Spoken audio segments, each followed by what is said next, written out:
हिंदी में यूपीएससी की तैयारी से संबंधित प्रोग्राम्स को देखने के लिए सब्सक्राइब करें स्टडी IQIAS हिंदी। दोस्तों, ईरान में एक बहुत बड़े बदलाव की संभावना देखी जा रही है। आपने संभवतः ईरान के सुप्रीम लीडर का नाम सुना होगा। इनका नाम है अयातुल्ला अली खमेनेई। साल 1989 से लेकर अभी तक यानी लगभग 35 साल से वही ईरान के सुप्रीम लीडर की भूमिका निभा रहे हैं। ध्यान रखिएगा कि सुप्रीम लीडर ईरान में राष्ट्रपति, प्रधानमंत्री या किसी भी महत्वपूर्ण ऊंचे पद से कहीं अधिक गरिमामयी पद माना जाता है। आज हम लोग इसी विषय पर बातचीत करेंगे कि आखिर ईरान में सुप्रीम लीडर का कॉन्सेप्ट कैसे आया और सुप्रीम लीडर को कौन सी ऐसी महत्वपूर्ण शक्तियां वहां पर मिली हुई हैं जिसके जरिए वो अपनी भूमिका ईरान को नेतृत्व प्रदान करने के संदर्भ में निभाता है। आज की चर्चा में हम लोग इसी बिंदु को थोड़ा सा अच्छे से विस्तार से समझने की कोशिश करेंगे। सामने आप पैनल पर जो खबर देख रहे हैं इसमें इसी बात को इंडिकेट किया जा रहा है कि अयातुल्ला अली खमेनेई के बेटे मुज्तबा को अब ये पद दिया जाएगा, यानी अब वो ईरान के नए सुप्रीम लीडर के तौर पर जाने जाएंगे। दोस्तों, ध्यान रखिएगा कि ईरान के इस सुप्रीम लीडर की भूमिका लंबे समय से देखी गई है।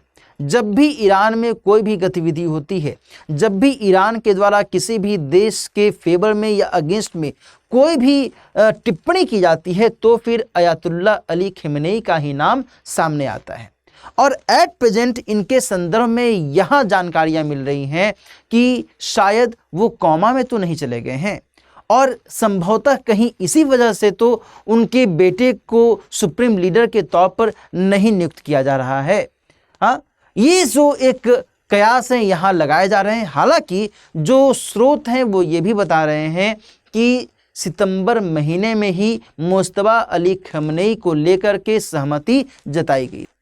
अब हम लोग थोड़ा सा ये समझें कि अयातुल्ला अली खमेनेई 1989 से ही सुप्रीम लीडर यानी सर्वोच्च नेता की भूमिका निभाते रहे हैं और इस लिहाज से ये कहा जाता है कि मध्य पूर्वी क्षेत्र में सबसे लंबे समय तक हेड ऑफ द स्टेट की भूमिका में रहने वाले ये अभी तक के एकमात्र व्यक्ति, सबसे लंबे समय तक।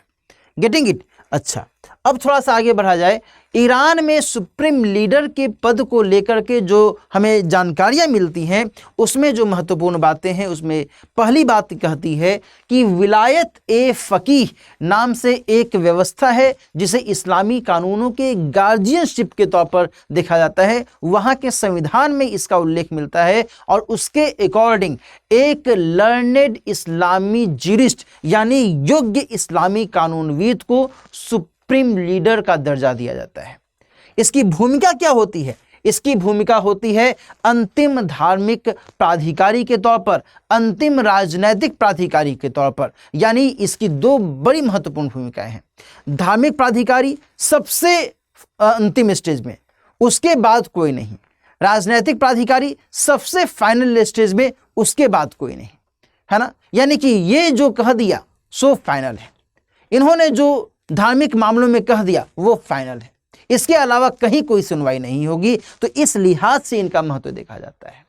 इनका महत्व घरेलू कानून परिवर्तन के कॉन्टेक्स्ट में भी देखा जाता है कि घरेलू स्तर पर ईरान में जो भी कानूनी गतिविधियां चलती हैं उसका इम्प्लीमेंटेशन, उसका क्रियान्वयन, उसका प्रवर्तन किस तरीके से हो रहा है, होना चाहिए, इसको लेकर के भी ये सबसे अंतिम व्यक्ति हैं। यानी कि इनके अनुसार ही बाकी सब कुछ होगा। इन्होंने यदि हाँ कहा तो ठीक है, ना कहा तब तो फिर उसे अपनाया ही नहीं जा सकता। इसके अलावा सुरक्षा एजेंसियों के स्तर पर भी इनकी भूमिका सबसे अधिक प्रमुख मानी जाती है।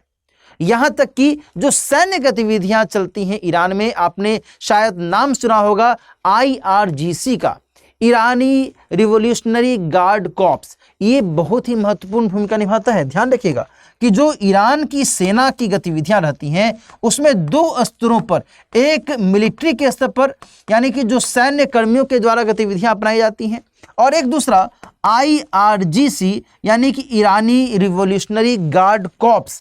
इसकी जो भूमिका होती है वो वहाँ पर इस्लामी जो कानून है उसका क्रियान्वयन सही तरीके से हो रहा है, नहीं हो रहा है, किस तरीके से उसका क्रियान्वयन करवाया जाए, इसकी निगरानी का काम इसी को सौंपा गया है। और इसकी भी निगरानी किसके जिम्मे है? सुप्रीम लीडर के ही जिम्मे होती है। ये आप समझ सकते हैं, है ना। वैसे ही जो ईरान में मीडिया की गतिविधियां हैं उसका भी सबसे अंतिम महत्वपूर्ण व्यक्ति सुप्रीम लीडर को ही माना जाता है। गेटिंग इट और नॉट? तो ये जो पक्ष है, इन पक्षों से आपके मन में क्या बातें आ रही होंगी? आपको ये समझने की जरूरत है कि सुप्रीम लीडर की भूमिका ईरान में सबसे ऊपर है। बाकी सारी गतिविधियां अलग और सुप्रीम लीडर का महत्व अलग। सुप्रीम लीडर यदि कहा कि नहीं तो नहीं, हां तो हां, ये इसका महत्व यहां पर दिखता है। यदि हम ईरान के संविधान की बात करें दोस्तों, तो ईरानी संविधान में कुछ व्यवस्था इस तरीके से अपनाई गई थी कि जो अथॉरिटेरियन गतिविधियां हैं और जो रिपब्लिकन गतिविधियां हैं, इन दोनों को मिलजुल करके काम करना चाहिए। यानी कि स्वेच्छाचारी और गणतंत्रात्मक जो व्यवस्थाएं हैं, इनको मिलजुल करके एक दूसरे के साथ सहयोग करते हुए काम करने की आवश्यकता है। लेकिन जो ये अथॉरिटेरियन गतिविधि है वो इस रिपब्लिकन गतिविधि पर भारी पड़ने लगी और इस तरीके से आज की स्थिति में सुप्रीम लीडर का जो महत्व है वो इस हाइब्रिड व्यवस्था में कहीं अधिक आगे बढ़ गया है। Getting it? अच्छा, यहां पर दोस्तों ध्यान रखिएगा कि ईरानी शासन का जो ढांचा है इसमें राष्ट्रपति की भूमिका है। ऐसा नहीं है कि वहां पर राष्ट्रपति नहीं है, राष्ट्रपति है। एक बेहतर संसदीय व्यवस्था है जिसे मजलिस के तौर पर जाना जाता है। एक बेहतर न्यायपालिका की भी व्यवस्था है। लेकिन जो सुप्रीम लीडर है वो इन सब को सुपरवाइज करते हैं। आ रही बात समझ में? यानी वो इन सब से ऊपर है ना। हम सभी जानते हैं कि भाई भारत में हेड ऑफ द स्टेट राष्ट्रपति होते हैं, है ना। राष्ट्रपति की भूमिका ऐसा बहुत ज़्यादा नहीं होती है लेकिन होती है। बाकी प्रधानमंत्री की भूमिका होती है। लेकिन यहाँ पर जो संसदीय व्यवस्था है वह भी इससे इतर नहीं है, वो भी इससे स्वतंत्र नहीं है, वह भी इसके अधीन है, सुप्रीम लीडर के अधीन ही है। Getting it? जो जुडिशियरी है, न्यायपालिका है, वह भी इसके अधीन ही है। तो ये ही तय करता है कौन? तो सुप्रीम लीडर ही तय करता है कि जो भी सभी निर्णय हों, जो भी सभी निर्णय लिए जाएं, वो खामेनेई सिद्धांतों के अनुसार हों और साथ ही इस्लामी क्रांति के अनुकूल हों। किसी भी स्तर पर कहीं भी कोई भी अंतर आता है तो फिर ये स्वीकार्य नहीं हो सकता।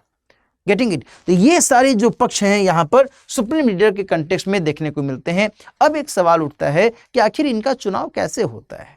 दोस्तों ध्यान रखिएगा कि यदि हम सैद्धांतिक तौर पर बात करें तो इनके चुनाव में जो असेंबली ऑफ एक्सपर्ट्स होते हैं उनकी भूमिका मानी जाती है। लगभग 88 सदस्यों की यह असेंबली होती है, उन्हीं के द्वारा सुप्रीम लीडर को चुना जाता है और इसी के द्वारा सुप्रीम लीडर को हटाया भी जा सकता है यदि ऐसा लगता है कि वो इस लायक नहीं है कि वो सुप्रीम लीडर के कार्यों को अच्छे तरीके से चला सकें, उनका क्रियान्वयन कर सकें।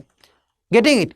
लेकिन ध्यान रखिएगा कि साल 1991 के बाद से एक गार्जियन काउंसिल है ईरान में और इस गार्जियन काउंसिल की भूमिका अब इस असेंबली ऑफ एक्सपर्ट से कहीं ज्यादा हो गई है। अब गार्जियन काउंसिल के द्वारा ही जो सुप्रीम लीडर की गतिविधियां हैं इसके बारे में हमें जानकारियां मिलती हैं, न कि असेंबली ऑफ एक्सपर्ट्स की अब भूमिका रह गई है। अब ये शून्य स्थिति में आ गई है ना। तो सैद्धांतिक तौर पर सुप्रीम लीडर की गतिविधियों का निरीक्षक असेंबली ऑफ एक्सपर्ट्स को तो माना जाता है, लेकिन अब इसका जो महत्व है वो बिल्कुल ही शून्य हो गया है, जीरो हो गया है। गार्जियन काउंसिल जो होती है वह भी अब सुप्रीम लीडर के ही सुझाव से उसके अधीन ही काम करती है। बात आ रही है समझ में? ये स्थितियां यहां पर निकल करके सामने आती हैं और इस लिहाज से जो ईरान में सुप्रीम लीडर है उसके महत्व को हम लोग देखते हैं। ठीक है, तो आज की इस चर्चा के जरिए मैंने आपको बताने की कोशिश की है कि आखिर ईरान में जो सुप्रीम लीडर का महत्व है वो किस तरीके से इसके निर्माण से लेकर अभी तक रहा है और राइट नाउ अब इसमें एक सत्ता परिवर्तन की संभावना देखी जा रही है। आगे ये देखने वाली बात होगी कि इस नए सुप्रीम लीडर के नेतृत्व में ईरान क्या कुछ नया करता है, क्या कुछ उसके नए कदम होते हैं। आज की चर्चा दोस्तों हम लोग यहीं पर रोकते हैं। इसके साथ ही मैं आपको एक महत्वपूर्ण सूचना दे दूं, यदि आप सिविल सेवा परीक्षा की तैयारी कर रहे हैं तो 25 नवंबर से सुबह में 8 बजे से एक खास बैच P2I फाउंडेशन बैच की शुरुआत की जा रही है। यदि आप इस कोर्स का हिस्सा बनना चाहते हैं तो आपको जल्द से जल्द इस कोर्स में एडमिशन लेना चाहिए। इस कोर्स के जरिए दोस्तों आपको GS की संपूर्ण पाठ्यक्रम को बहुत ही बेहतर तरीके से, व्यापक तरीके से पढ़ाया जा रहा है। इसके लिए आप दिलीप लाइव कोड का इस्तेमाल कीजिए। इसमें आप मात्र 28,999 रुपये में एडमिशन ले सकते हैं और अपनी GS की संपूर्ण तैयारी बहुत ही बेहतर तरीके से कर सकते हैं। इसके अलावा आप में से कोई ऐसा कैंडिडेट है जो कि 2027 या 2028 को लेकर के विचार कर रहा है, उसकी प्लानिंग है, तो फिर P2I लॉन्ग टर्म बैच के जरिए आप इस कोर्स को ज्वाइन कर सकते हैं। इसमें भी आप एडमिशन लेने के लिए दिलीप लाइव कोड का इस्तेमाल कीजिए। 34,999 रुपये में आप इस कोर्स का हिस्सा बन सकते हैं। 25 नवंबर से सुबह 8 बजे से ही इस कोर्स को भी शुरू किया जा रहा है। GS की संपूर्ण पाठ्यक्रम को बहुत ही बेसिक से लेकर के एडवांस लेवल तक आप इसमें कवर कर सकते हैं और इसके जरिए आप अपनी GS की तैयारी धूमधाम से कर सकते हैं। साथ ही यदि आप मुझसे जुड़ना चाहते हैं तो ये मेरा टेलीग्राम चैनल है, इसको आप सब्सक्राइब कर लीजिएगा। मेरे इस इंस्टाग्राम चैनल को आप फॉलो कर सकते हैं, यहाँ पर आप कई सारी जानकारियाँ देख सकते हैं। किसी भी प्रकार का कोई भी यदि सवाल है, कोई भी आपकी क्वेरी है तो आप मुझसे इस मेल ID के जरिए जुड़ सकते हैं। आज की चर्चा अब हम लोग यहीं पर समाप्त करते हैं। मिलते हैं फिर किसी नए टॉपिक के साथ। अपना ख्याल रखिए। All the best.